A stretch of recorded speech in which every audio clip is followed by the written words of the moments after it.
भगवद गीता अध्याय 3 कर्मयोग। भगवद गीता के तीसरे अध्याय को कर्मयोग कहा जाता है। इस अध्याय में भगवान श्री कृष्ण अर्जुन को कर्म कर्तव्य का महत्व समझाते हुए निष्काम कर्मयोग का ज्ञान प्रदान करते हैं। कुरुक्षेत्र के युद्ध भूमि में अर्जुन भगवान श्री कृष्ण से पूछते हैं, हे माधव, यदि ज्ञान कर्म से श्रेष्ठ है तो फिर मुझे इस युद्ध में क्यों प्रवृत्त कर रहे हैं?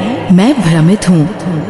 कृपया मुझे ऐसा मार्ग बताइए जो मेरे लिए सर्वोत्तम हो। श्री कृष्ण का उत्तर।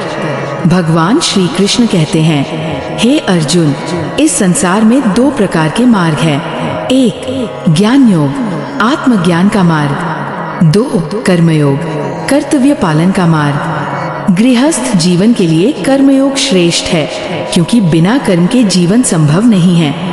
श्री कृष्ण समझाते हैं, सभी को अपने स्वाभाविक कर्तव्य का पालन करना चाहिए। कर्म करना हर व्यक्ति का धर्म है। कर्म न करने से न तो शरीर का पोषण हो सकता है और न ही समाज की सेवा। लेकिन कर्म निष्काम होना चाहिए, फल की इच्छा या मोह के बिना किया गया कर्म। अपने सभी कर्म भगवान को समर्पित करने चाहिए। इससे पाप से मुक्ति मिलती है और आत्मा शुद्ध होती है। ज्ञानी व्यक्ति को चाहिए कि वह खुद अच्छा कर्म करके दूसरों को प्रेरणा दे। निष्क्रियता की निंदा। श्री कृष्ण अर्जुन को चेतावनी देते हैं कि कर्म से बचना यानी निष्क्रियता अपनाना मनुष्य के लिए उचित नहीं है। जो कर्म से भागता है वह न आत्मज्ञान प्राप्त कर सकता है और न ही शांति। श्री कृष्ण कहते हैं, हे अर्जुन, अपने स्वाभाविक कर्तव्य को पूरा करो। फल की चिंता मत करो।